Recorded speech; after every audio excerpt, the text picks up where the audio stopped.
안녕하세요. 저는 박순재라고 합니다. 정말 큰일 날 뻔했던 제 이야기 좀 들어주세요. 지독한 소독약 냄새와 규칙적으로 울리는 기계음. 제 하루는 늘 이 두 가지와 함께 시작되었습니다. 아들 지훈이가 저 차가운 침대에 누운 지 꼭 1년이 되는 날이었어요. 사람들은 1년이나 지났으니 이제 마음을 추슬러야 한다고들 했지만 어미에게 자식은 그런 게 아니랍니다. 1년이 아니라 10년이 지난들 어찌 가슴에서 덜어낼 수 있겠어요. 지훈아, 엄마 왔다. 대답 없는 아들의 앙상한 손을 잡고 조심스럽게 마른 수건으로 닦아주었습니다. 한때는 저 손으로 제 어깨를 주물러 주기도 하고 제 손녀 예은이를 번쩍 안아 올리기도 했었죠. 하지만 지금 아들의 손은 그저 미동도 없이 제 손 안에 힘없이 놓여 있을 뿐이었습니다. 핏기 하나 없는 얼굴은 꼭 밀랍 인형 같았어요. 매일같이 보는 얼굴이지만 도무지 익숙해지지가 않아요. 숨은 쉬고 있지만 살아있지 않은 아들의 모습을 마주하는 것은 매일 심장이 도련해지는 기분이었습니다. 오늘은 날이 참 좋다. 너 어릴 때 이런 날이면 할머니 집 감나무에 올라가서 감 따오겠다고 난리도 아니었는데 기억나니? 혼잣말이라도 계속 건네야 했어요. 의사 선생님은 비록 의식은 없지만 청각은 마지막까지 남아있을 수 있다고 했거든요. 혹시라도 제 목소리가 아들에게 닿아 저 깊은 잠에서 깨어나는 기적을 만들어낼 수 있지 않을까 하는 신락 같은 희망 때문이었습니다. 제 손길에도 제 목소리에도 아무런 반응이 없는 아들을 보면 가슴이 무너져 내립니다. 이게 정말 현실인가 싶어요. 그때였습니다. 병실 문이 거칠게 열리며 며느리 오민서가 들어왔습니다. 화사한 트렌치코트에 또각거리는 구두 소리. 이곳을 병실이 아닌 사교 파티장쯤으로 여기는 듯한 모습이었죠. 며느리는 제게 눈인사 한 번 없이 곧장 아들의 침대로 다가가 상태 기록지를 휙휙 넘겨보았습니다. 어머니, 또 손으로 만지세요? 제가 몇 번을 말씀드려요. 함부로 만지시면 감염 위험 있다고요. 날카롭고 차가운 목소리가 제 가슴에 비수처럼 꽂혔습니다. 아들 몸에 손 하나 대는 것조차 며느리의 허락을 받아야 하는 제 신세가 처량하기 짝이 없었어요. 그저 얼굴이라도 한번 닦아주려고 그런 것을. 간호사분들이 다 알아서 하세요. 괜히 일 만들지 마시고요. 민서는 그렇게 말하며 제 손에서 물수건을 빼앗아 탁 소리나게 내려놓았습니다. 그리고는 한숨을 푹 쉬며 말을 이었습니다. 어머니는 모르시겠지만 이 병실 유지비가 한두 푼 들어가는 줄 아세요? 매달 수천만 원씩 깨지는데 이러다 회사까지 위험해지겠어요. 아버님이 물려주신 회사를 지훈 씨가 얼마나 힘들게 키웠는데. 말끝에는 걱정이 담겨 있는 듯 했지만 그 표정 어디에서도 남편을 걱정하는 아내의 모습은 찾아볼 수 없었습니다. 그저 모든 게 귀찮고 짜증난다는 기색이 역력했죠. 지난 1년간 저는 민서에게서 단 한 방울의 눈물도 본 적이 없어요. 오히려 시간이 지날수록 남편의 병상을 찾는 횟수는 줄었고 올 때마다 돈 이야기만 늘어놓았습니다. 그만 가보셔야겠어요. 의사 선생님이 면회 시간 너무 길면 환자한테 스트레스라고 하셨어요. 결국 저는 쫓겨나듯 병실을 나올 수밖에 없었습니다. 복도를 걸어 나오는데 등 뒤에서 민서가 간호사와 웃으며 이야기하는 소리가 들려왔습니다. 방금 전까지 저를 쏘아붙이던 사람이라고는 믿기지 않을 만큼 명랑한 목소리였어요. 집으로 향하는 버스 창밖으로 스쳐 지나가는 풍경들이 모두 잿빛으로 보였습니다. 아들도 하나뿐인 손녀 예은이도 모두 제게서 점점 멀어지는 것 같아 외롭고 서러운 마음을 금할 길이 없었습니다. 그날 밤이었어요. 텅 빈 집에서 저녁상이라고 차린 것은 그저 밥 한 덩이에 물을 만 것이 전부였습니다. 입맛도 없고 무언가를 먹는다는 행위 자체가 사치처럼 느껴졌죠. 꾸역꾸역 밥을 넘기는데 벼랑간 요란한 소리를 내며 휴대폰이 울렸습니다. 제 휴대폰에 저장되지 않은 낯선 번호였습니다. 이 밤중에 누구일까? 잘못 걸려온 전화겠거니 싶어 무시하려는데 전화는 끈질기게 울려댔습니다. 혹시 병원에서 온 전화일까 하는 불안감에 떨리는 손으로 통화 버튼을 눌렀습니다. 여보세요? 수화기 너머에서는 한동안 아무 소리도 들리지 않았습니다. 그저 치직거리는 잡음만이 귓가를 맴돌았어요. 여보세요? 전화 잘못. 그렇게 끊으려는 순간이었습니다. 아주 희미하고 갈라진 목소리가 기적처럼 제 귀에 와서 박혔습니다. 엄마. 순간 제 심장이 멎는 줄 알았습니다. 세상에 수많은 목소리가 있지만 제가 단 한 번에 알아들을 수 있는 목소리. 제 아들, 지훈이의 목소리였습니다. 지훈아, 너가 어떻게? 엄마 나야 지훈이. 목소리는 금방이라도 끊어질 듯 위태로웠지만 분명 제 아들이었습니다. 저는 너무 놀라 손에서 휴대폰을 놓칠 뻔했어요. 이게 꿈인가요? 아니면 제가 슬픔에 미쳐 헛것을 듣는 건가요? 눈물이 왈칵 쏟아져 나왔습니다. 아들아, 내 아들. 정신이 드는 거니? 지금 어디야, 병실이야? 의사 선생님은? 제가 흥분해서 소리치자 아들의 다급한 목소리가 제 말을 끊었습니다. 엄마, 제발 조용히. 그리고 이어진 아들의 말은 제 등골을 서늘하게 만들었습니다. 나 깨어난 거 아무한테도 말하면 안 돼. 절대. 특히 오민서한테는. 그 말을 끝으로 전화는 뚝 끊겨버렸습니다. 뚜뚜하는 신호음만이 정적을 갈랐습니다. 저는 한동안 그 자리에 못 박힌 듯 서서 아무것도 할 수 없었습니다. 방금 전의 통화가 현실인지 분간이 가지 않았어요. 아들이 깨어났다는 기쁨도 잠시, 아내인 민서에게조차 비밀로 해달라는 아들의 말이 머릿속을 헤집어 놓았습니다. 정신을 차리고 통화 목록을 확인했습니다. 발신자 정보 없음. 다시 걸어보았지만 없는 번호라는 안내만 나올 뿐이었습니다. 누군가의 잔인한 장난일까요? 아니면 정말로 제 아들이 지옥의 문턱에서 제게 비밀스러운 신호를 보낸 걸까요? 심장이 미친 듯이 뛰기 시작했습니다. 밤새 한숨도 자지 못했습니다. 아들의 목소리가 귓가에 맴돌아 도저히 잠을 이룰 수가 없었어요. 기쁨과 불안, 희망과 공포가 뒤섞여 머릿속이 터질 것 같았습니다. 날이 밝으면 당장 병원으로 달려가 확인하고 싶었지만 비밀로 해달라던 아들의 목소리가 발목을 잡았습니다.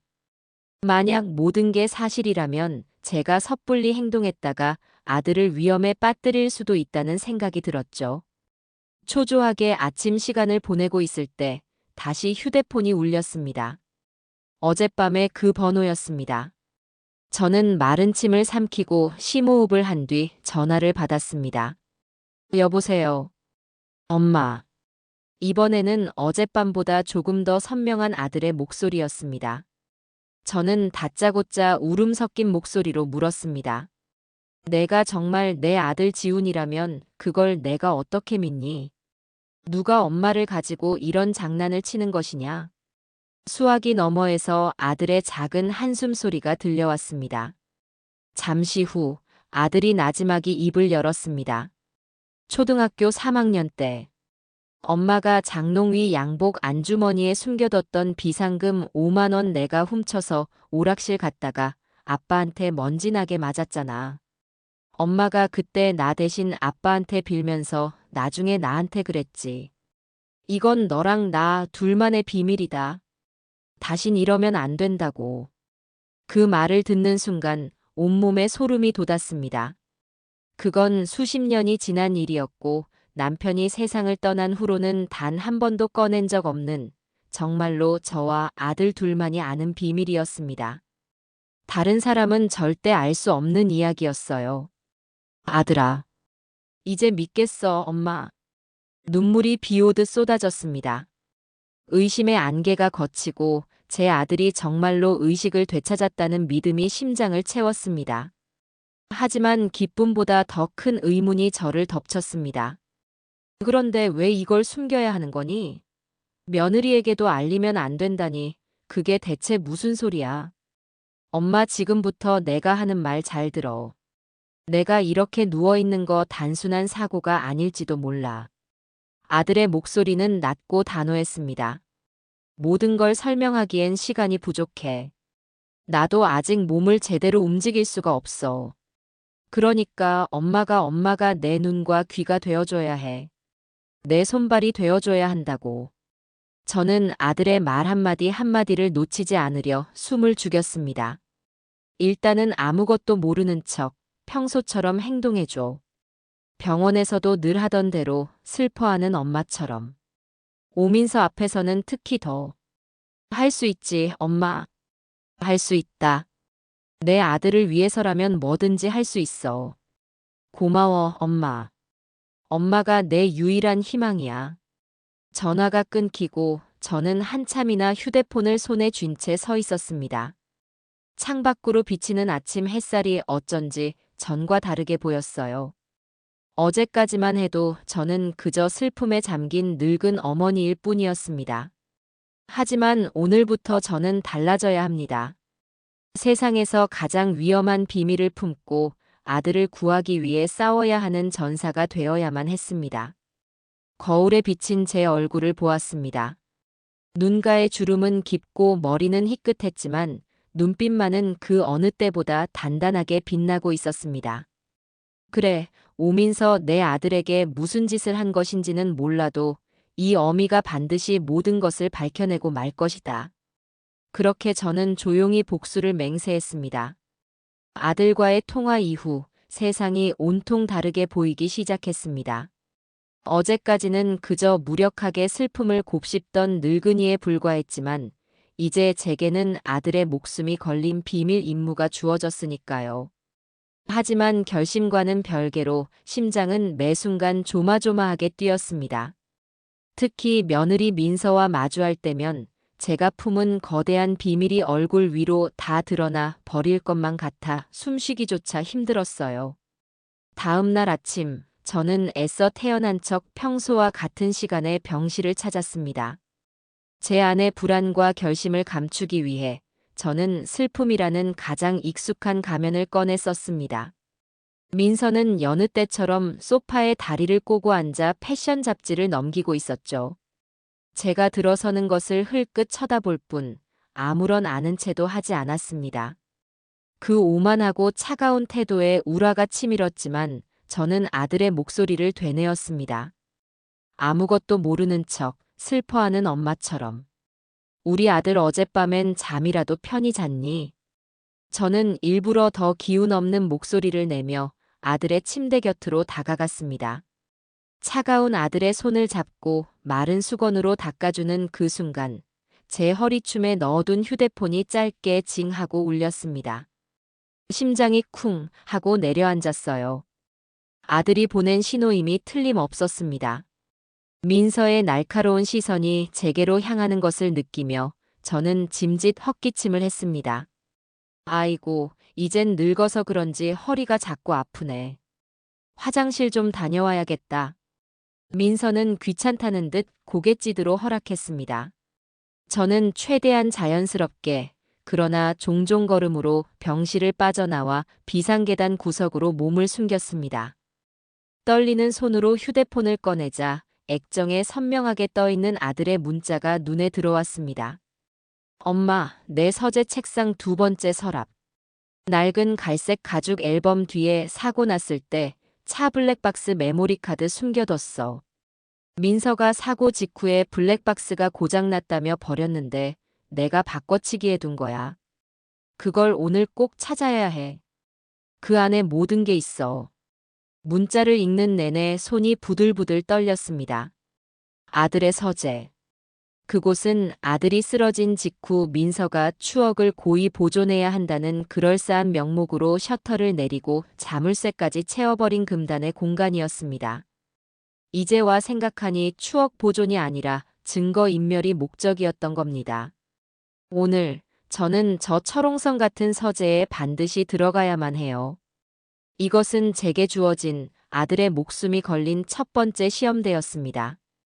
기회는 생각보다 빨리 그리고 아주 일상적인 모습으로 찾아왔습니다. 점심 식사를 마치기가 무섭게 민서는 값비싼 브랜드의 요가복으로 갈아입으며 제게 퉁명스럽게 말했습니다. 어머니, 저 필라테스 예약해놔서 나가봐야 해요.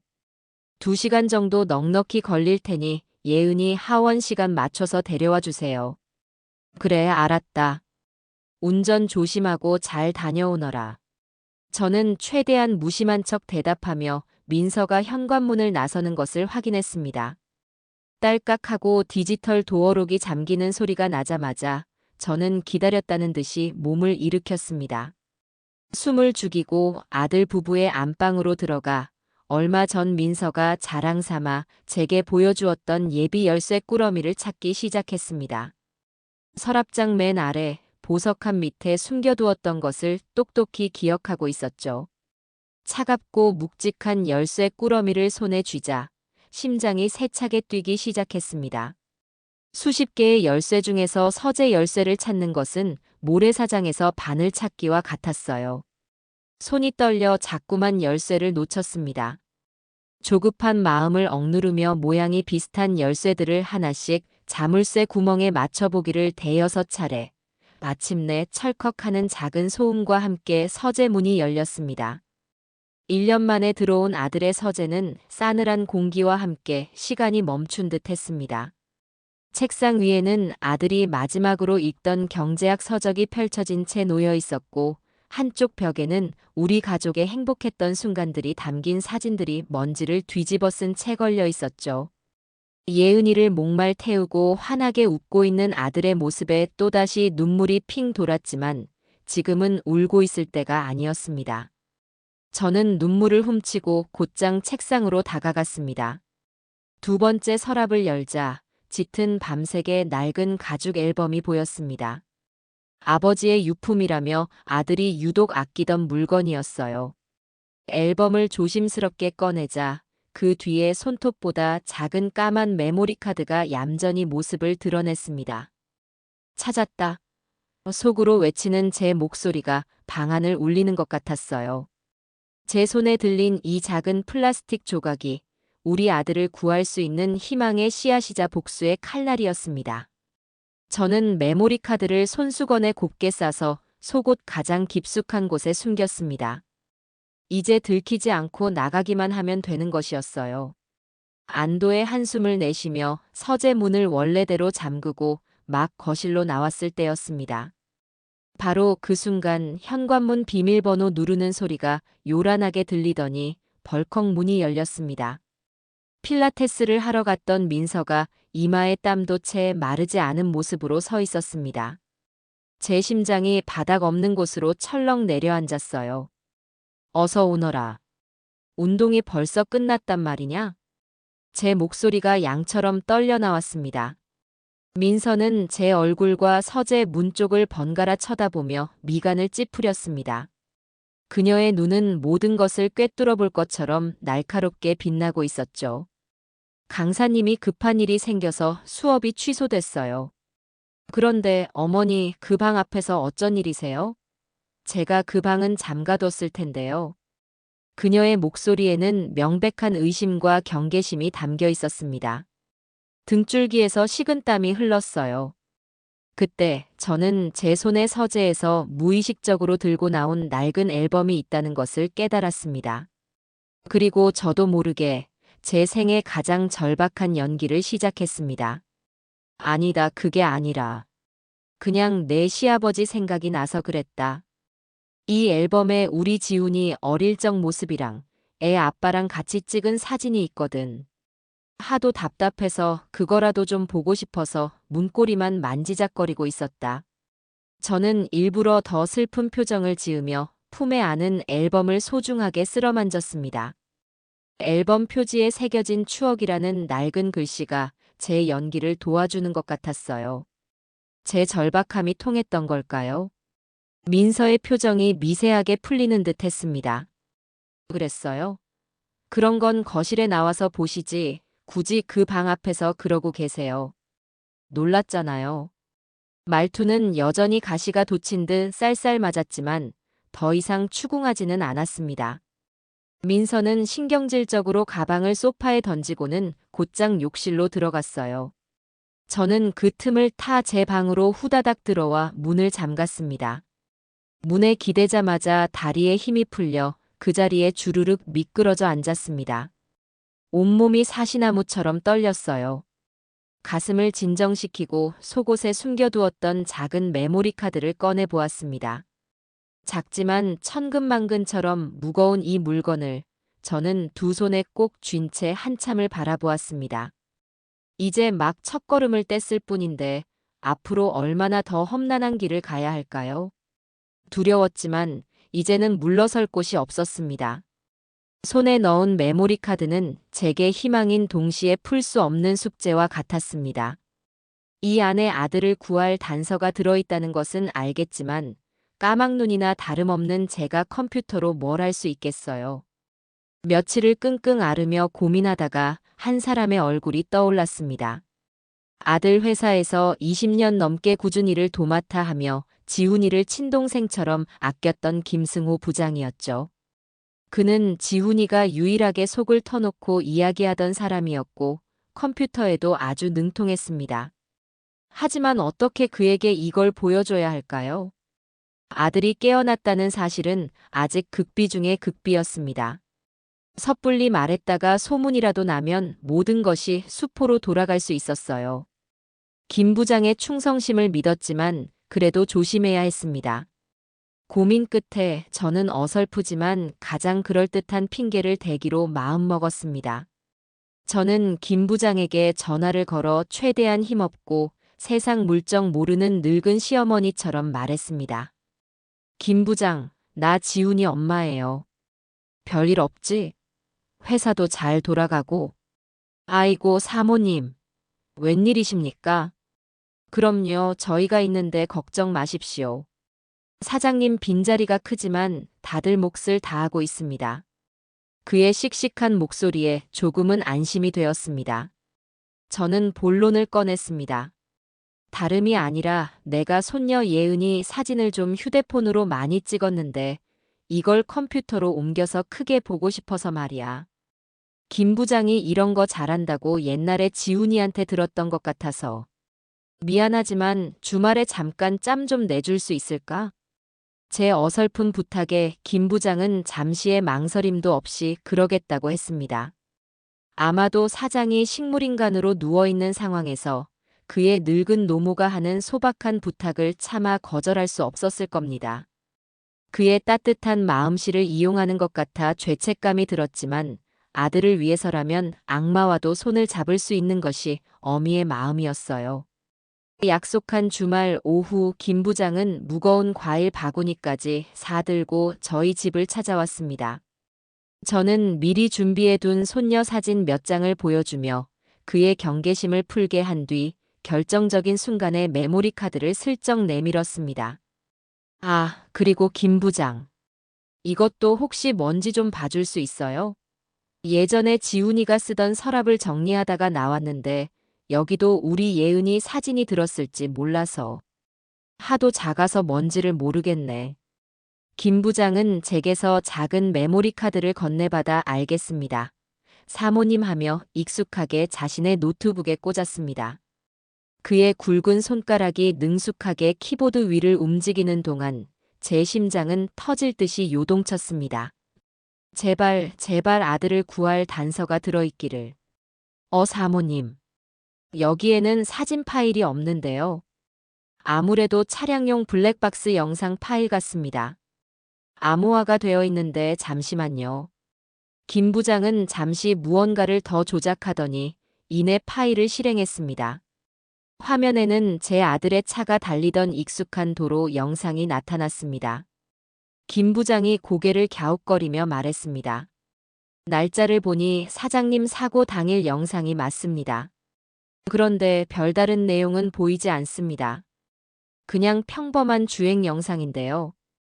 바로 그 순간이었습니다. 영상이 갑자기 지진이라도 난 것처럼 심하게 흔들리며 끼익 하는 끔찍한 타이어 마찰음과 함께 까맣게 변해버렸습니다. 김 부장이 놀라 하는 사이 영상은 사라졌지만 소리는 계속해서 흘러나왔어요. 사고 직전 차 안에서 녹음된 생생한 목소리였습니다. 오민서, 너 정말 미쳤어? 회사 돈에 손을 대? 당장 내놓지 못해. 그거 횡령이야, 알아? 격앙된 아들의 목소리가 터져 나왔습니다. 그리고 곧이어 제가 평생 들어본 적 없는 악에 바친 며느리의 목소리가 스피커를 찢을 듯이 울려 퍼졌습니다. 이혼? 웃기지 마. 이대로는 절대 못 끝나. 당신이 없어져야 내가 살아. 내 인생을 망친 건 당신이라고. 뭐라고? 너 지금 제정신이 의학. 쾅. 하는 온 집안이 울리는 듯한 끔찍한 충돌음과 함께 녹음은 거기서 끝났습니다. 저와 김 부장은 하얗게 질린 얼굴로 서로를 쳐다보았습니다. 거실에는 무거운 침묵만이 흘렀죠. 김 부장의 두 눈이 믿을 수 없다는 충격과 이글거리는 분노로 번들거렸습니다. 사모님, 이게 대체 무슨... 김 부장, 우리 지훈이 좀 도와줘요. 제발. 저는 결국 모든 것을 털어놓았습니다. 아들이 기적처럼 깨어났다는 것과 이 모든 것이 아들의 비밀 지령이었다는 사실까지요. 제 이야기를 듣는 내내 김 부장은 꽉 쥔 주먹을 부들부들 떨었습니다. 그의 눈에는 눈물까지 그렁거렸어요. 그날 밤 저는 김 부장을 돌려보내고 초조하게 아들의 연락을 기다렸습니다. 드디어 휴대폰이 울렸고 저는 우리가 알아낸 사실을 떨리는 목소리로 하지만 정확하게 전했습니다. 아들아, 김 부장 도움으로 블랙박스 확인했다. 너랑 그 사람이 다투는 소리가 전부 녹음되어 있었어. 돈 문제로. 다 들으셨군요, 엄마. 아들의 목소리는 의외로 차분했습니다. 마치 이 모든 것을 예상했다는 듯이요. 네. 사고 당일 아침, 오민서가 회사 자금을 거액으로 빼돌린 정황을 포착했어요. 제가 그걸 추궁하며 이혼을 요구하자 저렇게 발악을 하더군요. 제가 증거 자료를 가지고 있다는 사실에 아마 눈이 뒤집혔을 겁니다. 그리고 그날 오후에 사고가 났죠. 출장을 가던 길이었는데 내리막길에서 브레이크가 전혀 말을 듣지 않았어요. 세상에, 그럼 그 사고가... 아직 확실한 증거는 없어요, 엄마. 하지만 오민서가 내연남과 짜고 회사 돈을 빼돌리고 있었던 건 확실해요. 제가 쓰러져야 모든 걸 덮고 보험금의 회사까지 차지할 수 있을 거라 생각했겠죠. 아들의 말에 온몸의 피가 차갑게 식는 것 같았습니다. 이건 단순한 부부싸움이나 횡령의 문제가 아니었어요. 사고를 위장해 제 아들을 영영 돌아오지 못할 곳으로 보내려 했던 겁니다. 그 끔찍한 진실 앞에서 저는 온몸을 떨었습니다. 엄마, 이제부터가 진짜 시작이에요. 오민서의 횡령 증거를 찾아야 해요. 돈이 오고 간 내역, 개인적인 장부 같은 거. 분명히 그 여자 성격상 어딘가에 꼼꼼하게 기록해뒀을 겁니다.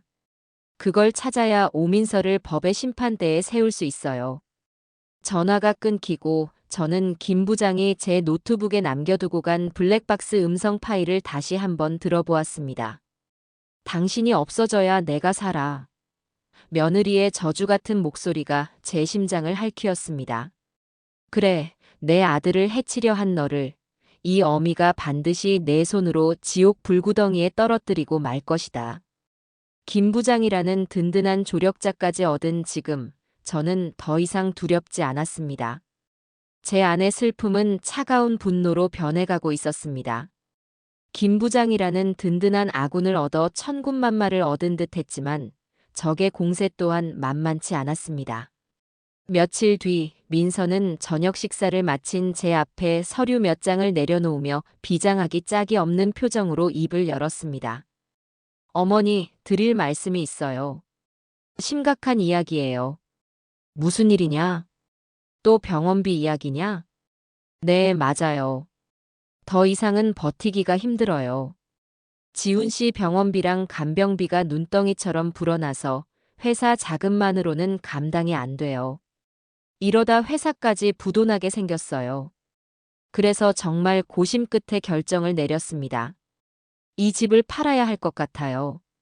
민서는 말을 마치며 금방이라도 눈물을 쏟을 것처럼 눈시울을 붉혔습니다. 손으로 눈가를 훔치는 신용까지 했죠. 하지만 저는 이미 그 악어의 눈물 뒤에 숨겨진 시커먼 속내를 알고 있었습니다. 아들 병원비는 무슨, 자신의 사치와 내연남과의 밀회를 위해 이 집을 팔아치우려는 수작이었어요. 이 집은 제 남편이 평생 벽돌 공장에서 일해번 돈으로 마련한 우리 가족의 역사가 담긴 곳입니다.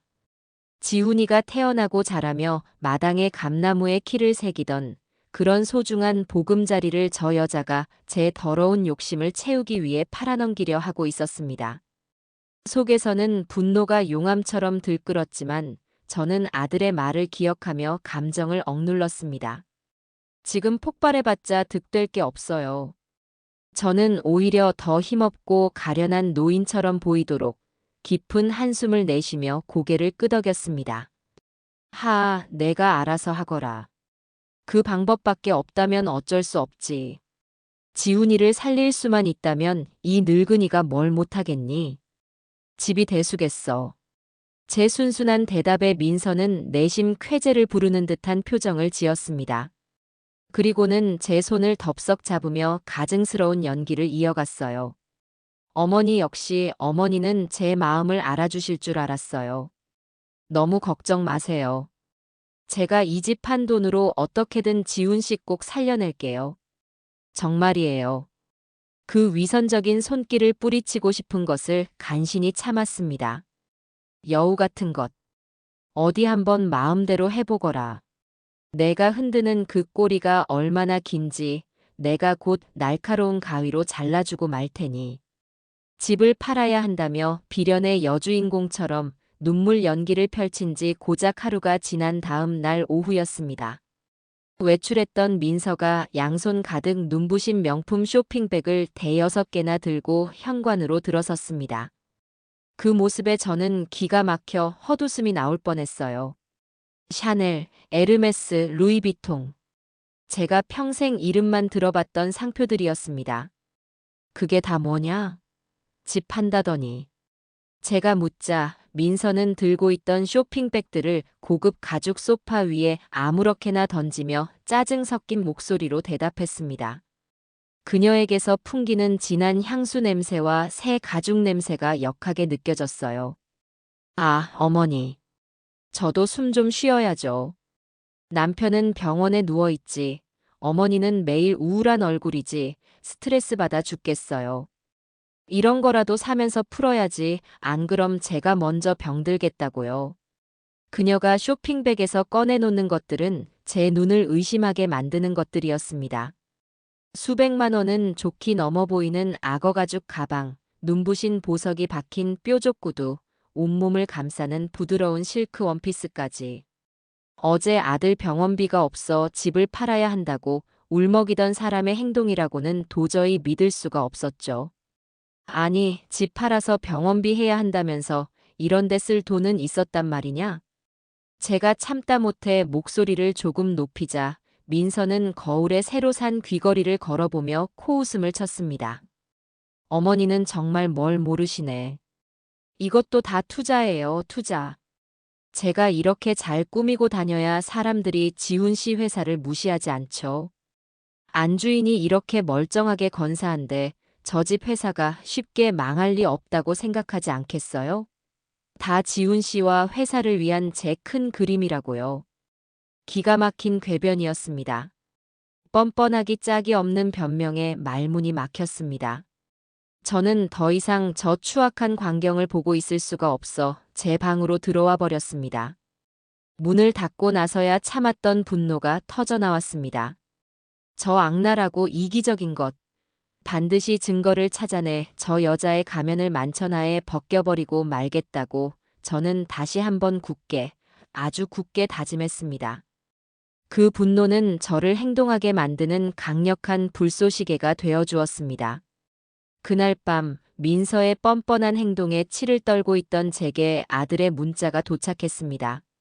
마치 제 마음을 다 안다는 듯이요. 엄마, 분노는 나중에 터뜨려. 지금은 그걸 힘으로 바꿔야 해. 민서 화장대 맨 아래 서랍 안쪽을 잘 더듬어 봐. 손가락으로 밀면 열리는 이중으로 된 비밀 공간이 있어. 거기에 모든 게 들어있는 다이어리가 있을 거야. 저는 민서가 깊이 잠들기만을 하이에나처럼 기다렸습니다. 자정이 넘어 안방에서 조용한 숨소리가 들려오는 것을 확인하고 나서야 저는 그림자처럼 살금살금 안방으로 들어갔습니다. 달빛만이 희미하게 방 안을 비추고 있었고 민서의 값비싼 향수 냄새가 공기 중에 떠다녔습니다. 민서의 화장대는 온갖 값비싼 수입 화장품들로 가득한 그녀의 탐욕을 보여주는 전시관 같았어요. 저는 곧장 맨 아래 서랍을 열었습니다. 겉보기에는 평범한 서랍이었지만 아들의 말대로 안쪽 벽을 손가락으로 꾹 누르며 밀자 드르륵 하는 작은 소리와 함께 서랍 안쪽에 숨겨져 있던 비밀 공간이 모습을 드러냈습니다. 그 안에는 고급스러운 검은색 가죽 다이어리 한 권이 들어 있었습니다. 악마의 계약서라도 되는 듯 불길한 기운을 풍기는 듯 했어요. 심장이 미친 듯이 뛰는 것을 느끼며 다이어리를 펼쳤습니다. 그 안에는 날짜와 함께 금액, 그리고 알 수 없는 이니셜들이 꼼꼼하고 예쁜 글씨체로 빼곡하게 적혀 있었습니다. 그 예쁜 글씨체가 내용을 더욱 끔찍하게 만들었죠. 5월 10일 갤러리아 백화점 VVIP 라운지 1,500만 원 K와 함께 5월 18일 H호텔 스위트룸 300만 원 법인카드 결제 6월 2일 K명의 주식 계좌로 5천만 원 이체 컨설팅 비용 처리 그것은 민서가 회사 돈을 빼돌려 사치를 부리고 내연남과 노란한 기록이 담긴 지옥의 장부였습니다. 마지막 장에는 현재 집 매각 후 K와 함께 살 강남 타워 팰리스 계약금 1억 선지급 완료라는 끔찍한 메모까지 적혀 있었어요. 저는 배신감과 분노에 몸을 떨며 다이어리를 휴대폰 카메라로 한 장 한 장 흔들리지 않게 심혈을 기울여 찍었습니다. 이것만 있으면 오민서의 모든 죄악을 세상에 낱낱이 드러낼 수 있을 겁니다. 다음 날 저는 동네 공원 벤치에서 비밀리에 김 부장을 다시 만났습니다. 집은 더 이상 안전한 장소가 아니었어요. 저는 어젯밤 목숨을 걸고 찍어온 다이어리 사진들을 그의 휴대폰으로 전송했습니다. 사진들을 하나하나 확인하는 김 부장의 얼굴은 분노를 넘어 경악으로 굳어졌습니다. 이럴 수가 사모님께서 어떻게 이런 엄청난 걸 이 여자 정말 사람이 아니군요. 김 부장, 이 장부에 계속해서 등장하는 K라는 자가 누군지 알 수 있겠어요? 이 자가 내연남이 틀림없어요. 김 부장은 다이어리에 적힌 날짜와 금액들을 자신이 미리 준비해온 회사 자금 흐름 내역서와 대조하기 시작했습니다. 그의 손이 노트북 위에서 바쁘게 움직이는 동안 저는 초조하게 그의 입이 열리기만을 기다렸습니다. 한참의 시간이 흐른 후 김 부장이 마침내 분노에 찬 목소리로 입을 열었습니다. 찾았습니다, 사모님. 이 이니셜 K 감히 예상도 못했습니다. 우리 회사의 오랜 경쟁사 태성산업의 강민혁 사장입니다. 강민혁 사장이라면 지훈이가 늘 이기려고 애썼던 그 교활한? 네, 맞습니다. 장부에 적힌 금액이 빠져나간 날짜에 우리 회사에서 태성산업 쪽으로 해외 시장 조사 컨설팅 비용이라는 허위 명목으로 거액이 송금된 기록이 여러 건 있습니다. 전부 오민서 전무의 단독 결제로 처리되었고요. 명백한 배임이자 횡령입니다. 모든 조각이 완벽하게 맞춰지는 순간이었습니다. 민서는 남편의 등 뒤에서 남편의 원수와 놀아나고 그와 짜고 회사 돈을 빼돌려 아들의 회사를 뿌리부터 썩게 만들고 있었던 겁니다. 어쩌면 핵심 기술이나 사업 기밀까지 넘겼을지도 모를 일이었어요. 생각할수록 소름이 끼쳤습니다. 이건 단순한 치정이나 횡령을 넘어 아들의 인생과 우리 가족 전체를 파멸시키려는 거대한 음모였습니다. 그럼 우리 지훈이 사고도 그자와 관련이 있을까요? 제 질문에 김 부장은 차마 대답하지 못하고 입술만 깨물었습니다. 하지만 우리는 이미 같은 생각을 하고 있었죠. 단순한 사고가 아닐 가능성이 99% 이상이라는 것을요. 이제 그들의 부정한 관계를 직접 눈으로 확인하고 사진 증거를 남겨야만 했습니다. 저는 제 나이와 처지도 잊은 채 무모한 결심을 했습니다. 민서를 직접 미행하기로요. 늙고 굼뜬 제가 젊고 약삭 빠른 여자를 따라다니는 것이 쉽지는 않았지만 아들을 위해서라면 지옥불에라도 뛰어들 수 있는 것이 어미의 마음이었습니다. 며칠간의 잠복 끝에 드디어 기회가 왔습니다. 민서는 오랜만에 동창 모임이 있다며 평소보다 몇 배는 더 화려하게 치장하고 집을 나섰습니다. 저는 낡은 모자와 스카프로 얼굴을 최대한 가린 채 미리 불러둔 택시를 타고 그 뒤를 쫓았습니다.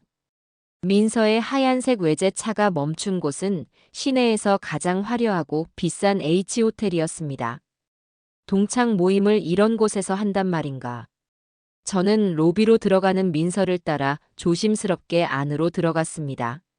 눈이 휘둥그레지는 화려한 샹들리에 밑을 지나 민서는 레스토랑이 아닌 1층 카페의 가장 구석진 창가 자리에 앉아 누군가를 기다렸어요. 잠시 후 한눈에 봐도 값비싸 보이는 양복을 차려입은 중년 남자가 나타나 그녀의 맞은편에 자연스럽게 앉았습니다. 김 부장이 보여준 사진 속의 그 얼굴, 강민혁 사장이 틀림없었습니다. 두 사람은 주위 시선은 아랑곳하지 않고 연인처럼 다정하게 손을 잡고 이야기를 나누었습니다. 민서는 준비해온 두툼한 서류 봉투를 강 사장에게 건넸고 강 사장은 그 내용물을 훑어보더니 아주 만족스러운 듯 음흉하게 웃으며 고개를 끄덕였습니다. 제 심장이 분노로 터져버릴 것 같았습니다.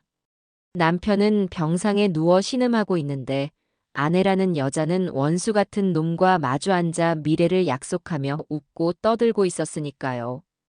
저는 근처 기둥 뒤에 숨어 떨리는 손으로 휴대폰을 꺼내 들었습니다. 늙은이의 수전증 때문에 자꾸만 초점이 흔들렸지만 저는 이를 악물고 숨을 참으며 셔터를 눌렀습니다. 사진은 조금 흐릿했지만 두 사람의 얼굴과 그들이 주고받는 서류 봉투를 알아보는 데는 아무 문제가 없었어요. 저는 결정적 증거를 손에 넣었다는 안도감과 함께 지독한 배신감에 마른 눈물을 삼켜야 했습니다. 집으로 돌아오자마자 저는 곧장 아들에게 사진을 전송했습니다. 잠시 후 걸려온 전화기 너머 아들의 목소리는 분노로 얼어붙어 얼음장처럼 차가웠습니다. 역시 그 더러운 놈이었군. 엄마, 정말 위험한 일 하셨어요. 그래도 고맙습니다. 아들아, 둘이서 두툼한 서류를 주고받던데 대체 그게 뭘까? 제가 예상했던 게 맞을 겁니다. 성년 후견인 지정 신청서와 그에 필요한 부속 서류들이겠죠. 제가 현재 의사결정 능력이 없으니 법적 보호자인 아내인 자신이 모든 재산권과 주주로서의 의결권을 행사하겠다는 서류예요. 거기에 첨부할 허위 진단서나 자산 증명서 같은 것들을 그놈의 도움을 받아 준비해서 넘겼을 겁니다. 성년 후견인. 낯선 법률 용어였지만 그 의미를 깨닫는 것은 어렵지 않았습니다. 며느리가 아들의 모든 것을 법의 이름으로 강탈하려 하고 있다는 뜻이었어요. 그 서류가 법원에서 통과되는 순간 오민서는 회사의 실질적인 주인이 되어 회사 지분을 팔아치우든 회사를 통째로 강민혁에게 헐값에 넘기든 아무도 막을 수 없게 되는 거죠. 아마 그걸 위한 명분을 쌓기 위해 곧 이사회를 소집할 겁니다. 아들의 말은 정확했습니다. 바로 다음 날 김 부장에게서 다급한 목소리의 전화가 걸려왔습니다. 오민서가 긴급 이사회를 소집했다는 소식이었습니다. 안건은 대표이사 유고 사태에 따른 비상경영체제의 돌입 및 오민서 전무의 경영권 대행 위임의 건. 올 것이 오고야 만 겁니다. 며느리의 마지막 발악이자 모든 것을 집어삼키려는 탐욕의 피날레가 시작되려 하고 있었습니다.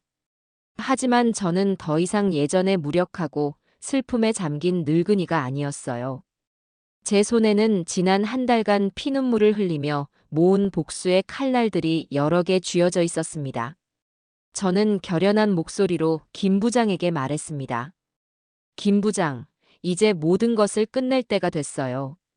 이사회 날짜에 맞춰 우리가 준비한 것들을 하나씩 터뜨립시다. 가장 극적인 순간에요. 이제 심판의 날이 머지 않았습니다. 무대는 차려졌고 배우들은 모두 모였습니다. 남은 것은 저 악독한 주연 배우의 가면을 벗겨버리는 일뿐이었습니다.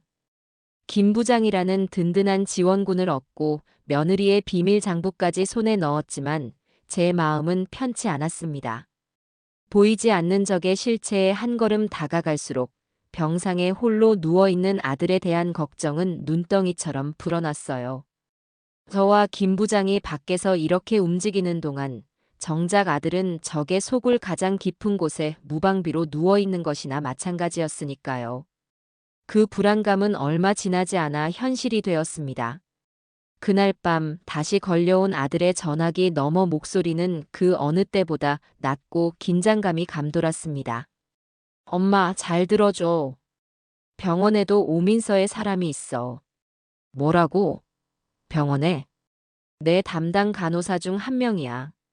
3교대 간호사 중에 오후 시간대에 들어오는 강씨 성을 가진 여자.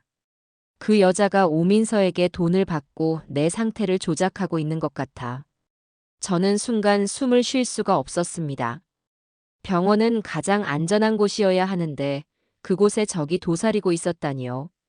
아들아, 그걸 내가 어떻게 안단 말이냐? 느낌으로 알아, 엄마.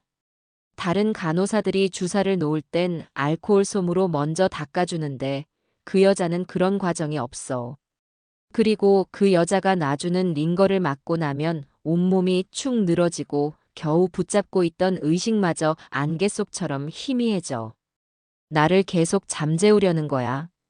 어쩌면 나를 서서히 죽이려는 걸지도 몰라. 아들의 말에 등골이 서늘해졌습니다. 며느리는 그저 아들이 깨어나지 못하게 막는 수준이 아니라 아예 병실에서 조용히 죽이려는 속셈이었을지도 모릅니다. 아들은 계속해서 말을 이었습니다. 그 여자가 오민서와 복도에서 이야기하는 걸 몇 번 들었어. 걱정 마시라느니 아무도 모른다느니 하는 말들. 엄마, 그 여자를 막아야 해. 내가 정말 위험해. 전화가 끊기고 저는 온몸이 사시나무처럼 떨리는 것을 느꼈습니다. 이제껏 제가 상대한 것은 며느리의 탐욕과 배신이었지만 지금부터는 아들의 목숨을 직접적으로 위협하는 악마 같은 자를 상대해야 했습니다. 두려웠지만 어미는 자식을 위해서라면 못할 일이 없는 법이죠. 저는 떨리는 손으로 김 부장에게 전화를 걸었습니다. 김 부장, 내일 아침 일찍 병원 앞에서 잠깐 보세. 아주 급한 일이야. 다음 날 저는 김 부장에게 아들로부터 들은 충격적인 사실을 전했습니다. 이야기를 들은 김 부장은 당장이라도 그 간호사의 멱살을 잡을 것처럼 분노했지만 저는 그를 말렸습니다. 지금 필요한 것은 분노가 아니라 그들의 범죄를 증명할 차갑고 명백한 증거였어요. 김 부장, 녹음을 해야겠네. 그 간호사와 며느리가 나누는 대화를. 그날 오후 저는 평소보다 조금 더 비싼 과일 주스 세트를 사들고 간호사 스테이션으로 향했습니다.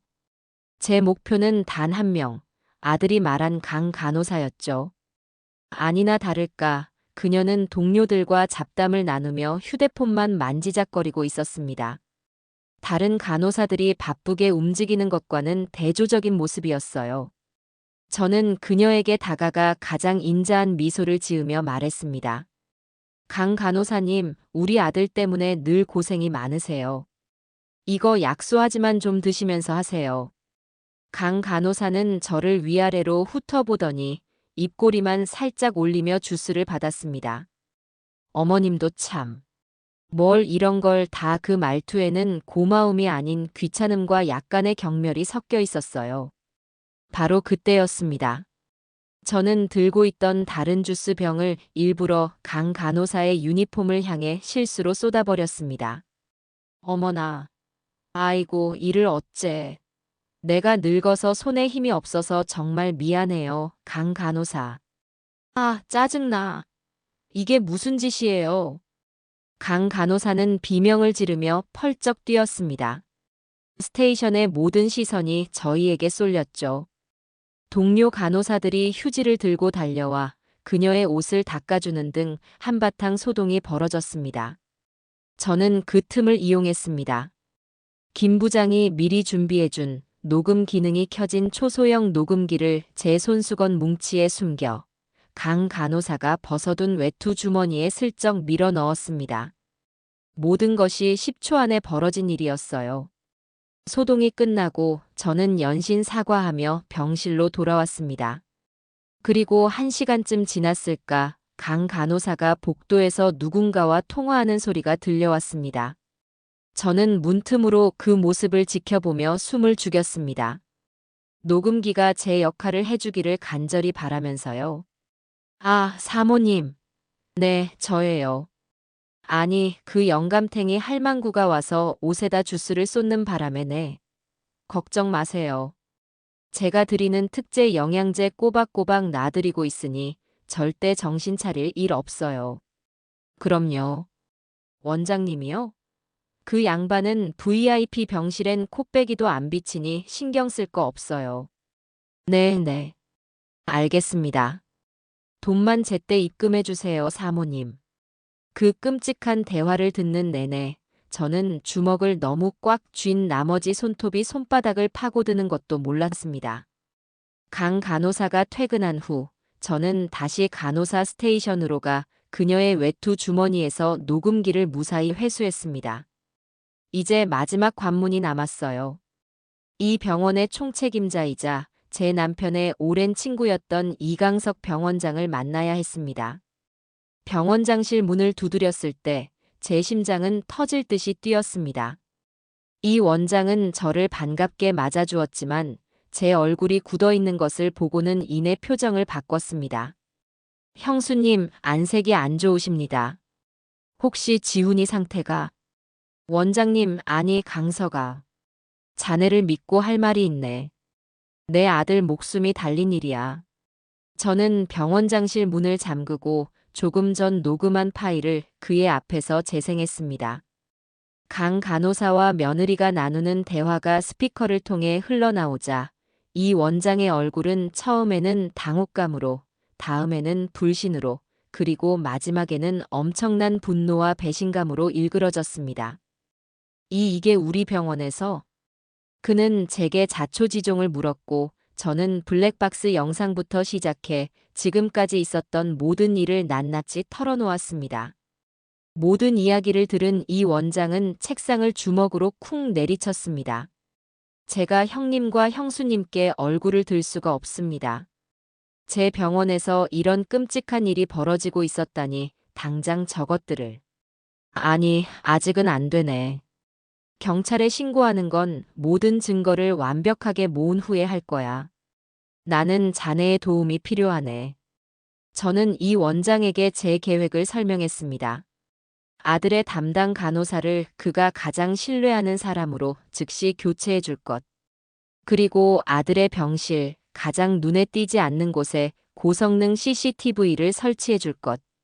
앞으로 며느리가 병실에서 어떤 행동을 하는지 모두 기록하기 위해서였습니다. 이 원장은 잠시 고민하더니 이내 굳은 표정으로 고개를 끄덕였습니다. 알겠습니다, 형수님. 제 명예와 제 친구의 아들을 걸고 반드시 돕겠습니다. 오늘 밤 당장 조치하겠습니다. 아무도 모르게 아주 조용히. 병원장실을 나오며 저는 또 하나의 든든한 아군을 얻었음을 직감했습니다. 이제 거대한 거미줄의 중심에 있는 독거미를 잡기 위한 준비는 거의 끝나가고 있었습니다. 이 원장의 도움으로 아들의 안전은 확보되었습니다. 믿을 수 있는 베테랑 간호사로 담당이 교체되었고 병실 천장의 화재 감지기 안에는 초소형 CCTV가 설치되었죠. 이제 모든 준비는 끝났습니다. 남은 것은 먹이를 향해 달려드는 맹수를 함정으로 유인하는 일이었습니다. 그날 밤 아들과의 통화에서 본격적인 반격 계획이 세워졌습니다. 아들의 목소리에는 그 어느 때보다 차가운 결단력이 서려 있었어요. 엄마, 이제 오민서가 스스로 무덤을 파게 만들어야 해요. 우리가 모든 걸 알고 있다는 사실을 꿈에도 모르게 한 채 그녀가 원하는 모든 것을 다 가질 수 있을 것처럼 희망을 줘야 합니다. 어떻게 말이냐? 엄마가 연기를 해주셔야 해요. 모든 희망을 잃고 지쳐버린, 그래서 며느리에게 모든 것을 의지할 수밖에 없는 무력한 시어머니 연기를요. 제가 이대로 영영 깨어나지 못할 거라고 믿게 만드셔야 합니다. 아들의 계획을 듣는 동안 저는 심장이 차가워지는 것을 느꼈습니다. 제 손으로 아들을 포기하는 연기를 해야 한다니 상상만으로도 끔찍했죠. 하지만 이것이 저 교활한 여자를 완벽하게 속일 수 있는 유일한 방법이었습니다. 김 부장님과도 모두 이야기를 마쳤어요. 오민서가 이사회를 소집하면 김 부장님은 회사 재정이 아주 어려운 것처럼 조작된 재무제표를 보고할 겁니다. 그리고 엄마는 이사회에 참석해서 오민서에게 모든 경영권을 넘기는 것에 동의한다는 의사를 밝혀주세요. 그게 결정적인 미끼가 될 겁니다. 알겠다, 아들아. 이 어미가 한번 해보마. 내 아들을 위해서라면 지옥에 가는 악마 연기라도 할 수 있어. 우리의 마지막 통화는 그렇게 비장한 약속으로 끝이 났습니다. 그리고 다음 날부터 저는 제 생애 가장 어려운 연기를 시작했습니다. 저는 달라져야 했습니다. 매일 아침 병원을 찾던 발걸음을 뜸하게 줄였고 병원에 가서는 아들 침대 옆에 그저 멍하니 앉아 있기만 했습니다. 밥도 제대로 넘기지 못하고 밤에는 잠 못 이루고 한숨만 내쉬었죠. 저의 이런 모습에 민서는 처음에는 의심의 눈초리를 보내는 듯 했지만 시간이 지날수록 제 연기에 서서히 속아 넘어오는 것이 느껴졌습니다. 결정타를 날려야 했습니다. 어느 날 저녁, 저는 민서를 붙잡고 눈물을 흘리며 매달렸습니다. 세아가 이제는 나도 모르겠다. 지훈이 저렇게 누워만 있는데 매일 병원비 고지서는 날아오고 이젠 나도 너무 지치는구나. 그냥 내가 하자는 대로 다 할 테니 내가 좀 알아서 해다오. 이 집도 그냥 팔고 회사도 내가 알아서 해. 나는 이제 아무 힘도 없다. 제 처절한 연기에 민서의 눈이 탐욕으로 반짝이는 것을 저는 놓치지 않았습니다. 그녀는 짐짓 슬픈 표정을 지으며 제 어깨를 감싸 안았습니다. 그 손길이 소름 끼치도록 싫었지만 저는 꾹 참고 그녀의 품에 기댄 채 흐느꼈습니다. 어머니, 왜 이제야 그런 말씀을 하세요? 제가 얼마나 걱정했다고요. 진작 저를 믿으셨어야죠. 걱정 마세요. 제가 다 알아서 할게요. 어머니는 이제 아무 걱정 마시고 편히 쉬세요. 그날 이후 민서의 태도는 180도 달라졌습니다. 제게 구박만 하던 그녀는 갑자기 세상에서 가장 효심 깊은 며느리가 되었습니다. 매일 아침 제 방으로 값비싼 전복죽을 가져다 주었고 어깨를 주무르며 제 건강을 걱정해 주었죠. 그 가증스러운 위선을 받아주는 것은 매 순간이 고문과도 같았습니다. 그녀가 가져온 죽을 넘길 때마다 마치 독을 삼키는 기분이었어요. 그녀의 손이 제 어깨에 닿을 때마다 마치 거미가 제 살갗을 기어가는 것처럼 혐오스러웠습니다. 하지만 저는 꿋꿋이 버텨냈습니다. 덫에 걸려들 사냥감이 바로 눈앞에서 의심을 거두고 있었으니까요. 마침내 민서는 완벽하게 방심했습니다. 그녀는 저와 김 부장이 완전히 자기 편이 되었다고 믿었을 겁니다. 며칠 후 민서는 제게 인감 도장이 찍힌 집 매매 계약서와 성년 후견인 동의서를 내밀며 말했습니다. 어머니, 이사회 날짜가 잡혔어요. 그 전에 이것부터 처리해야 제가 회사 일을 제대로 맡아서 할 수 있어요. 어머니께서 저를 믿고 맡겨주신 만큼 제가 꼭 회사를 살려내고 지훈 씨도 일으켜 세울게요. 저는 아무것도 모른다는 듯 순순히 서류들을 받아들었습니다. 그리고 마침내 결전의 날이 밝았습니다. 민서는 대표이사 유고에 따른 비상경영체제의 도입 및 오민서 전무의 경영권 대행 위임의 건이라는 거창한 안건으로 긴급 이사회를 소집했습니다. 이사회장으로 향하는 민서의 얼굴에는 자신감과 탐욕이 넘쳐 흘렀습니다. 모든 것이 자신의 계획대로 완벽하게 진행되고 있다고 믿고 있었겠죠. 저는 김 부장의 부축을 받으며 금방이라도 쓰러질 것처럼 위태로운 걸음으로 그녀의 뒤를 따랐습니다. 이사회장 문이 열리고 무겁고 긴장된 공기 속에서 저는 제자리에 앉았습니다. 이제 곧 길고 길었던 연극의 마지막 막이 오를 참이었습니다. 그리고 그 연극의 주인공은 더 이상 오민서가 아닐 것이었습니다. 이사회 회의실의 공기는 무겁게 가라앉아 있었습니다. 거대한 원목 테이블을 둘러싸고 앉은 이사들의 얼굴에는 근심과 불안이 가득했죠. 그들 대부분은 제 남편 그리고 아들 지훈이와 함께 회사를 일궈온 사람들이었습니다. 그들 앞에 민서는 머리부터 발끝까지 값비싼 검은색 명품 정장을 차려입고 비련의 여주인공처럼 서 있었습니다. 남편의 부재를 슬퍼하는 아내의 모습이었지만 그 눈빛만큼은 야망으로 이글거리고 있었어요. 한쪽 구석에는 내연남인 강민혁 사장까지 고문 자격으로 배석해 걱정스러운 표정으로 민서를 지켜보는 위선을 떨고 있었습니다. 저는 김 부장의 부축을 받으며 가장 구석진 자리에 앉았습니다. 금방이라도 숨이 넘어갈 것처럼 헬쑥한 표정으로 고개를 숙이자 몇몇 이사들이 안타까운 눈빛으로 저를 쳐다보았습니다. 모든 것이 우리의 계획대로였습니다. 김 부장은 먼저 자리에서 일어나 잔뜩 어두운 목소리로 회사의 재정 상황을 보고하기 시작했습니다. 물론 그것은 민서를 방심시키기 위해 철저하게 조작된 거짓 보고서였죠. 매출은 급감하고 부채는 산더미처럼 불어난 것처럼 보이는 보고서에 이사들의 얼굴은 더욱 어두워졌습니다. 보고를 마친 김 부장은 이 모든 것은 제 부덕의 소치입니다. 오 전무님의 리더십이 절실한 때입니다라며 민서에게 힘을 실어주었습니다. 민서는 만족스러운 미소를 감추지 못했어요. 모든 판이 자신에게 유리하게 깔렸다고 판단한 민서가 마침내 자리에서 일어났습니다. 그녀는 눈가에 눈물이 그렁한 채 떨리는 목소리로 마지막 연설을 시작했습니다. 존경하는 이사님 여러분, 그리고 어머님. 저는 오늘 너무나도 비통하고 무거운 마음으로 이 자리에 섰습니다. 제 남편이자 이 회사의 대표인 최지훈 사장은 불의의 사고로 1년이 넘게 병상에 누워 있습니다. 저는 매일 밤 그가 깨어나기만을 기도하며 눈물로 밤을 지새웠습니다. 가증스러운 거짓말에 속이 뒤틀렸지만 저는 고개를 숙인 채 어깨를 들썩이며 흐느끼는 연기를 계속했습니다. 하지만 이제는 슬퍼만 하고 있을 때가 아님을 깨달았습니다.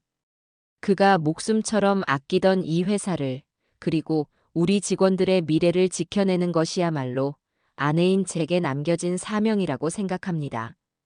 부족한 저이지만 어머님과 김 부장님의 지지를 받아 이 회사를 위해 제 모든 것을 바치고자 합니다.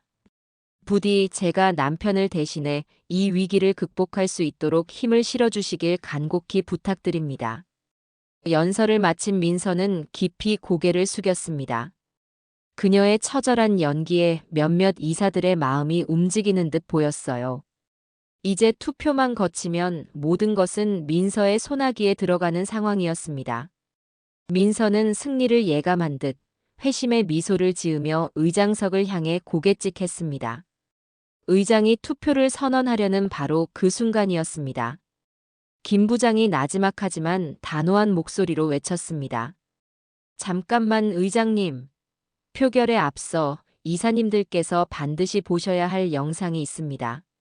모두의 시선이 김 부장에게 쏠렸습니다. 민서의 얼굴에 당혹감이 스쳐 지나갔어요. 김 부장이 노트북을 조작하자 회의실 전면에 설치된 대형 스크린이 갑자기 환하게 켜졌습니다. 그리고 스크린에 나타난 것은 아들의 차 안블랙박스 영상이었습니다. 당신이 없어져야 내가 살아. 내 인생을 망친 건 당신이라고.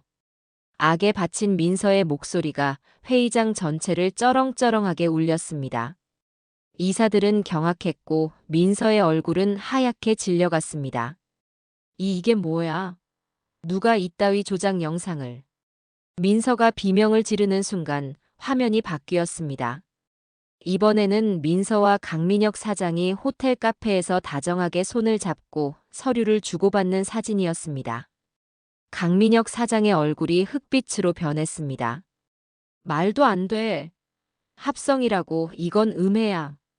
민서의 발악에도 아랑곳하지 않고 화면은 다시 한번 바뀌었습니다. 이번에 나타난 것은 병실 복도 CCTV 영상. 그리고 그 안에서는 강 간호사와 통화하는 민서의 목소리가 흘러나왔습니다. 걱정 마세요. 제가 드리는 특제 영양제 꼬박꼬박 놔드리고 있으니 절대 정신 차릴 일 없어요. 돈만 제때 입금해 주세요, 사모님. 이제 모든 것이 끝났습니다. 이사들은 경악을 금치 못했고 몇몇은 자리에서 일어나 민서를 향해 손가락질을 했습니다. 민서는 거의 실신 직전인 모습으로 아니야, 아니야. 를 외치며 뒷걸음질 쳤습니다. 그리고 최후의 심판이 내려졌습니다. 스크린이 잠시 까맣게 변했다가 다시 켜졌습니다. 화면에 나타난 곳은 너무나도 익숙한 아들의 병실이었습니다. 그리고 그 병실 침대 위에는 제 아들 최지훈이 꼿꼿하게 상체를 일으켜 앉아 카메라를 정면으로 응시하고 있었습니다. 비록 수척했지만 그 눈빛은 그 어느 때보다도 형형하게 살아 있었습니다. 회의장에는 완전한 정적이 흘렀습니다. 아들이 입을 열었습니다. 그의 차분하고 냉정한 목소리가 스피커를 통해 회의장 전체에 울려 퍼졌습니다. 오민서 씨. 그리고 그 옆에 앉아 계신 강민혁 사장. 두 사람에게 내가 직접 할 말이 있어서 이렇게 인사를 드립니다. 민서는 스크린 속의 아들을 보고는 인간이 낼 수 있는 가장 끔찍한 비명을 질렀습니다. 으악! 그녀의 눈에 비친 것은 기적이 아니라 지옥에서 돌아온 악마의 모습이었을 겁니다. 그것으로 길고 길었던 복수극의 화려한 막이 내렸습니다. 아들의 모습이 스크린에 나타나자 이사회장은 그야말로 아수라장이 되었습니다. 민서는 귀신이야. 말도 안 돼. 라며 알아들을 수 없는 말을 중얼거리다 결국 그 자리에 주저앉아 실성한 사람처럼 웃기 시작했습니다.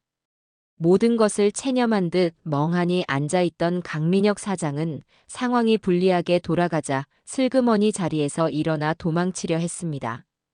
하지만 그 앞을 산처럼 버티고 서 있던 김 부장이 막아섰습니다. 어딜 가시려고 강 사장님. 아직 이야기는 끝나지 않았습니다. 바로 그때 회의실의 육중한 문이 열리며 제복을 입은 경찰들이 들이닥쳤습니다. 모두 김 부장이 이사회 시작 시간에 맞춰 미리 불러둔 것이었죠. 경찰들은 망연자실에 있는 민서와 강민혁 사장에게 다가가 차가운 쇠고랑을 채웠습니다. 오민서 씨, 당신을 업무상 횡령, 배임 및 그 외 중대한 범죄 혐의로 긴급 체포합니다. 당신은 변호사를 선임할 수 있으며 미란다 원칙이 고지되는 동안 민서는 체포하려는 경찰관에게 악을 쓰며 저항했습니다. 이거나. 난 억울해. 저 할망구가 저 영감탱이가 다 꾸민 일이라고. 하지만 그녀의 마지막 발악은 차갑게 닫히는 회의실 문 밖으로 허무하게 사라졌습니다.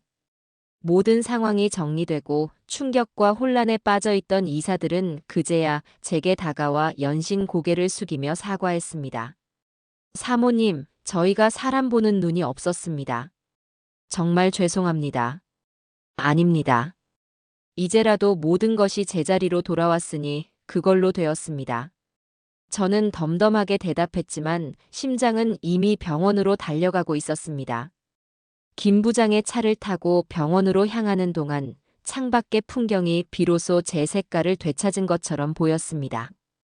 지난 1년간 제게 세상은 온통 잿빛이었는데 말이에요. 심장이 터질 것처럼 뛰어 차에서 내릴 때는 다리가 후들거릴 정도였습니다. 익숙한 병실 문을 열고 안으로 들어섰습니다.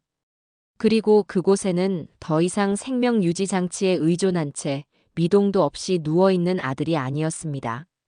침대에 걸터 앉아 창밖을 내다보던 아들이 제가 들어서는 소리에 천천히 고개를 돌렸습니다. 엄마. 아들이 저를 보며 웃고 있었습니다. 비록 수척하고 창백했지만 그것은 분명 살아있는 사람의 미소였습니다. 저는 그 자리에 우뚝 선 채 아들의 얼굴만 하염없이 바라보았습니다. 지난 1년간의 서름과 고통, 분노와 그리움이 한꺼번에 몰려와 목이 메어 아무 말도 할 수가 없었어요. 엄마, 왜 울고만 있어? 이리 와서 아들 얼굴 좀 자세히 봐야지. 아들의 말에 저는 그제야 정신을 차리고 아들에게로 다가갔습니다. 그리고는 아들의 얼굴을, 어깨를, 손을 만지고 또 만졌습니다. 차갑고 축 늘어져 있던 손이 이제는 따뜻한 온기를 품고 제 손을 마주 잡아주었습니다. 그 온기가 전해지는 순간 저는 참았던 눈물을 터뜨리며 아들을 부둥켜 안았습니다. 내 아들, 내 아들아. 살아있었구나, 정말로. 미안해, 엄마. 나 때문에 너무 고생했지. 혼자서 무서운 싸움하게 해서 정말 미안해. 아니다, 아니다. 내가 이렇게 살아 돌아왔는데 뭐가 미안해. 고맙다, 아들아. 버텨줘서 정말 고맙다. 우리는 한참 동안 그렇게 서로를 부둥켜 안고 울었습니다. 그것은 슬픔의 눈물이 아니었습니다.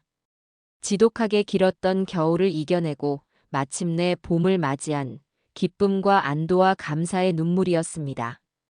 더 이상 숨을 필요도 비밀 통화를 할 필요도 없었습니다. 제 아들이, 진짜 제 아들이 제 품으로 돌아온 것이었습니다. 한바탕 눈물의 재회가 끝나고 김 부장이 조심스럽게 예은이를 데리고 병실로 들어왔습니다. 지난 몇 주간 저는 예은이를 친척 집에 맡겨두었었습니다. 엄이라는 자가 무슨 짓을 벌이는지 어린 손녀에게 차마 보여줄 수가 없었기 때문이에요. 예은이는 병실에 들어서자마자 침대에 앉아있는 아빠를 보고는 그 자리에 얼어붙었습니다. 아이의 기억 속에 아빠는 늘 눈을 감고 누워만 있는 사람이었을 테니까요. 낯설고 어색한 공기가 흘렀습니다. 아들이 먼저 조심스럽게 입을 열었습니다. 예은아, 아빠야. 아들의 목소리에 예은이의 동그란 눈이 파르르 떨렸습니다. 그리고는 이내 그 큰 눈에서 눈물 방울이 뚝뚝 떨어지기 시작했어요. 아빠. 아이가 작은 목소리로 아빠를 불렀습니다. 아들은 아이를 향해 두 팔을 벌렸습니다. 이리 와, 우리 딸. 아빠가 한번 안아보자. 너무너무 보고 싶었어. 그 말에 예은이는 잠시 망설이더니 이내 아빠 하고 큰 소리로 외치며 아들의 품으로 달려갔습니다. 아들은 비록 힘이 부족했지만 온 힘을 다해 작은 딸을 끌어안았습니다. 아빠 살아있었어, 흐엉. 그럼 아빠 살아있지. 미안해, 우리 딸. 너무 오랫동안 아빠가 잠만 자서 미안해. 무서웠어. 엄마 친구 아저씨도 무섭고 아빠가 계속 잠만 자서 나버리고 가는 줄 알고 무서웠단 말이야. 아이는 그동안 마음에 담아두었던 서름과 공포를 울음과 함께 터뜨렸습니다. 아들은 그런 딸의 등을 쓸어주며 함께 눈물을 흘렸습니다. 저는 그 모습을 보며 이 행복을 지키기 위해 싸워온 지난 시간이 결코 헛되지 않았음을 깨달았습니다. 깨어진 거울 조각 같았던 우리 가족이 마침내 다시 하나의 모습으로 합쳐지는 순간이었습니다. 이제 우리에게는 상처를 치유하고 다시 행복해지는 일만 남아 있었습니다.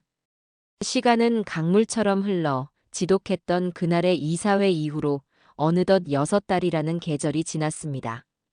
그동안 세상은 많이 변해 있었어요.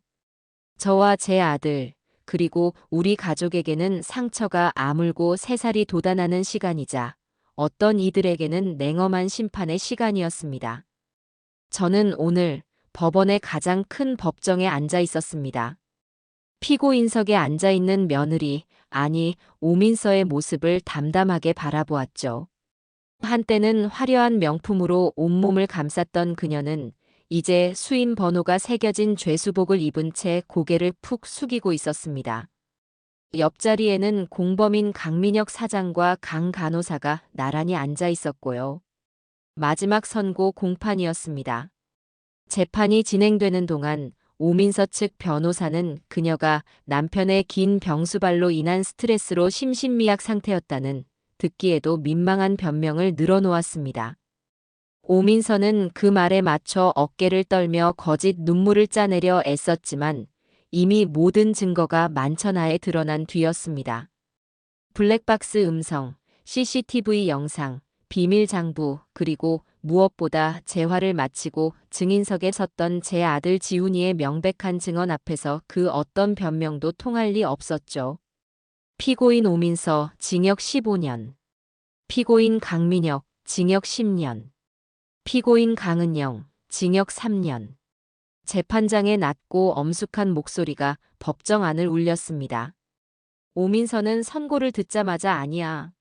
내가 뭘 그렇게 잘못했어. 라며 발악했지만 법정 경위들에게 끌려나가며 외치는 그녀의 목소리는 점점 멀어져 갔습니다.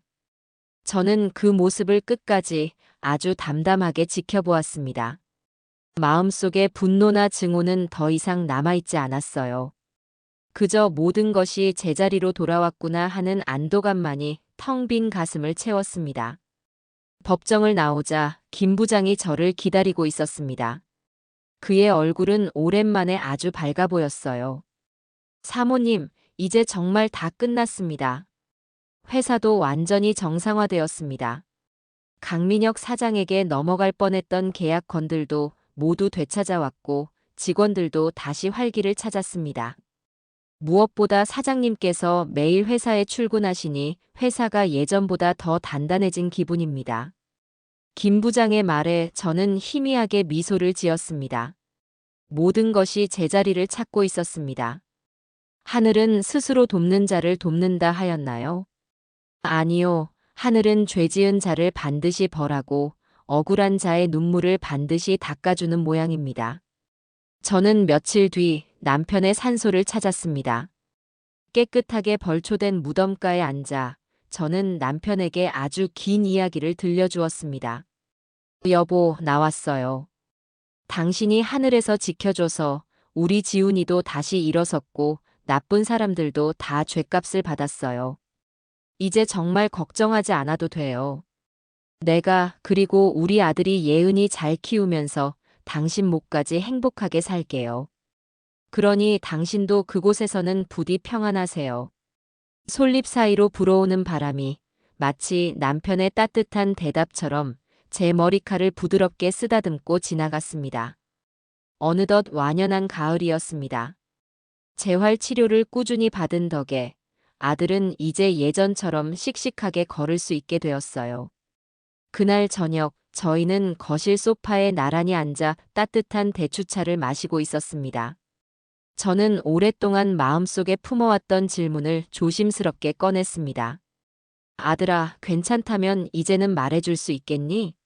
어떻게 그 지옥 같은 시간 속에서 의식을 되찾고 또 이 모든 계획을 세울 수 있었던 거니? 아들은 찻잔을 내려놓고 창밖의 어둠을 바라보며 조용히 입을 열었습니다. 그의 목소리는 차분했지만 그 안에는 그날의 고통과 공포가 생생하게 담겨 있었어요. 사고 직후 한동안은 정말 아무것도 없었어요. 그냥 까만 어둠뿐이었죠. 그러다 어느 순간 소리가 들리기 시작했어요.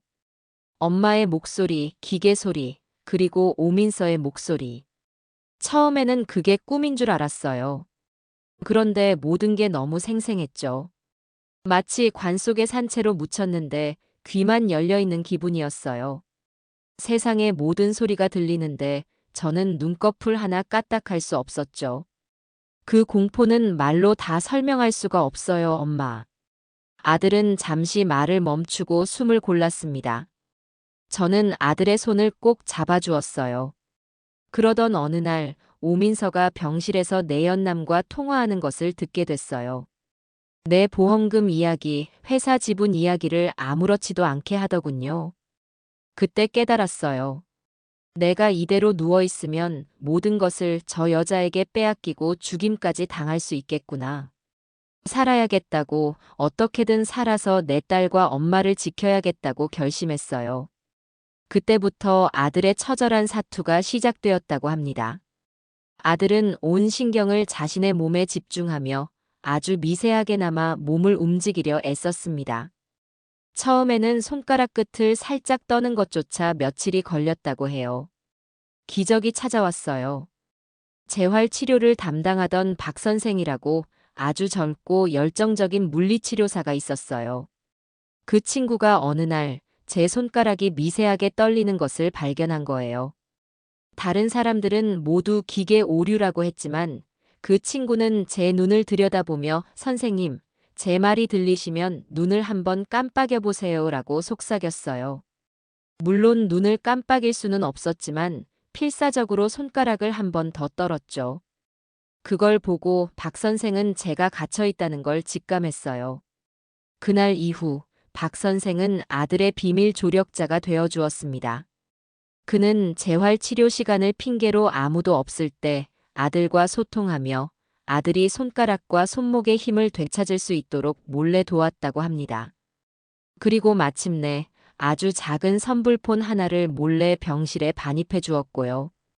그 작은 휴대폰으로 엄마에게 첫 문자를 보내기까지 거의 일주일이 걸렸어요. 힘이 없는 손가락으로 자판 하나 누르는 게 천근만근 바위를 드는 것 같았죠. 엄마와 통화할 때는 강 간호사가 자리를 비우는 단 5분의 시간을 노려야 했고요. 매 순간이 살얼음판을 걷는 기분이었습니다. 하지만 엄마 목소리를 들을 때마다 힘이 솟았어요.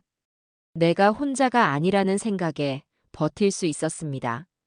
아들의 이야기를 듣는 내내 저는 눈물을 멈출 수가 없었습니다. 제가 밖에서 싸우는 동안 제 아들은 캄캄한 육신이라는 감옥 안에서 그보다 더 치열하고 외로운 싸움을 벌이고 있었던 겁니다. 저는 그런 아들이 너무나도 대견하고 자랑스러워 아무 말 없이 아들의 등을 가만히 쓸어주었습니다. 어느덧 저녁 시간이 되었습니다.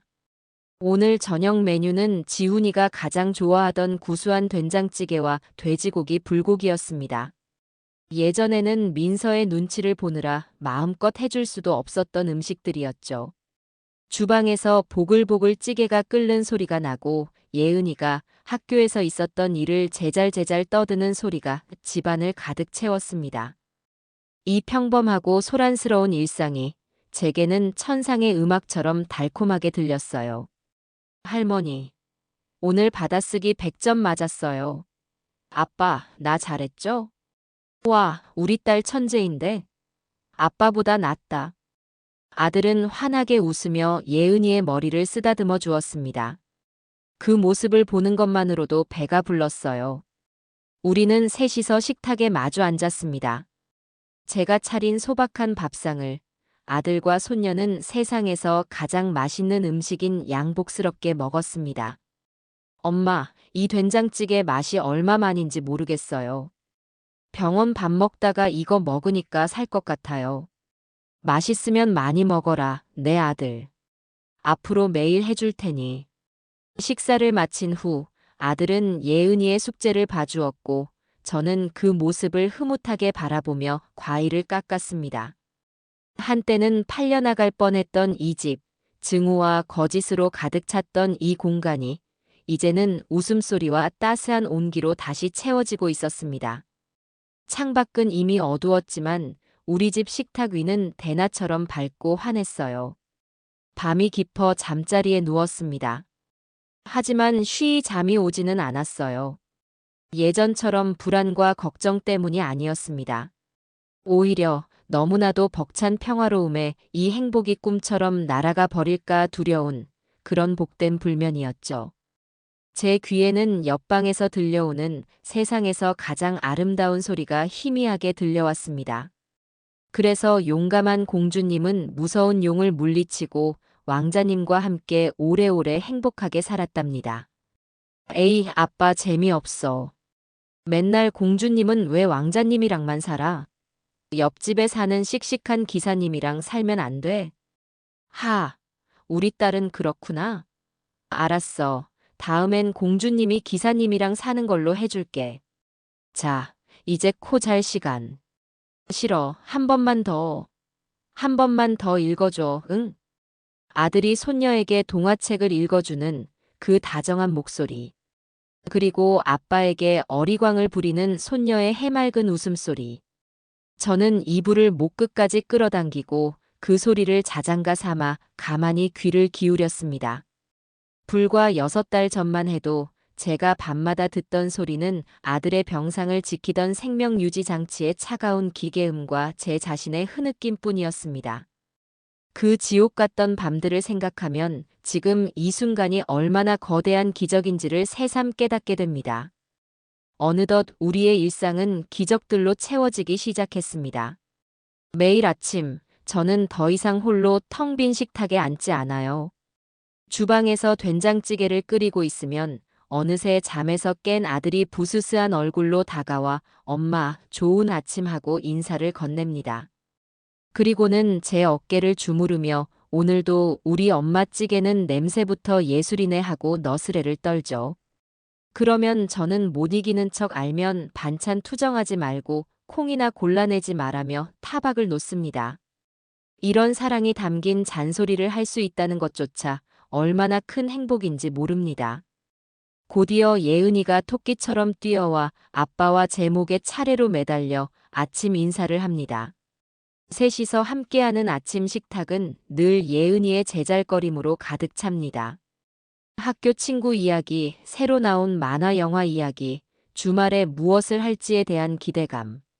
그 평범한 대화 속에서 우리 가족의 시간은 비로소 다시 흐르기 시작했습니다. 제가 정성껏 차린 아침을 싹싹 비운 아들이 넥타이를 고쳐 매고 어머니 다녀오겠습니다 하며 현관을 나서는 뒷모습을 볼 때마다 저는 매일 아침 기적을 목격하는 기분입니다. 건강하게 제 발로 서서 일터로 향하는 아들의 뒷모습만큼 든든하고 감사한 풍경이 또 있을까요? 주말이면 우리 세 식구는 작은 텃밭을 가꾸는 재미에 푹 빠졌습니다.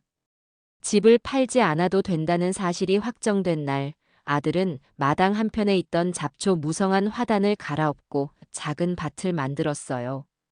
우리는 그곳에 상추와 깻잎, 그리고 예은이가 좋아하는 방울토마토 모종을 나란히 심었습니다. 할머니, 얘네는 언제 이렇게 커?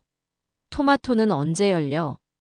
예은이는 작은 물뿌리개로 모종에 물을 주며 연신 질문을 쏟아냈습니다.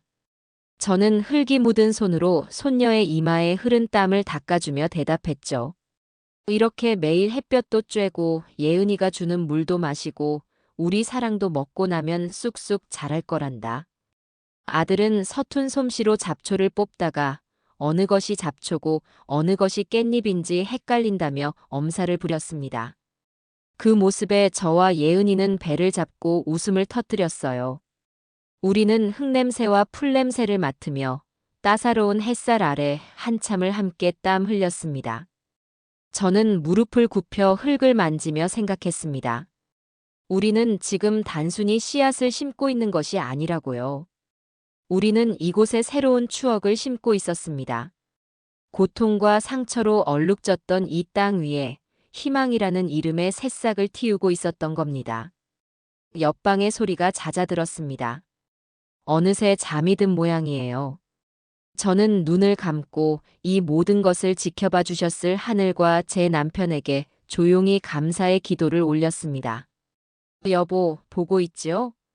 우리 이렇게 잘 살고 있어요. 당신이 그토록 지키고 싶어 했던 이 집에서 당신이 목숨보다 사랑했던 아들과 손녀와 함께 웃으며 살고 있어요. 난 지금 행복해요. 그러니 이제 정말 아무 걱정 마요. 길고 지독했던 폭풍우는 완전히 끝이 났습니다. 비 온 뒤에 땅이 굳는다는 옛말처럼 우리 가족은 그 어떤 시련에도 흔들리지 않을 만큼 더 단단하고 강해졌습니다. 이제 우리 앞에는 지난날의 상처 자국을 서로 보듬어주고 사소한 일상에 감사하며 서로를 더욱 아끼고 사랑하는 따뜻하고 평화로운 날들만이 남아있을 겁니다. 그것으로 충분했습니다. 아니, 과분할 정도입니다. 더 이상 바랄 것이 없는 완벽한 행복이었습니다. 어쩌면 이곳이 제가 평생의 고난 끝에 마침내 다다른 저만의 천국일지도 모르겠습니다.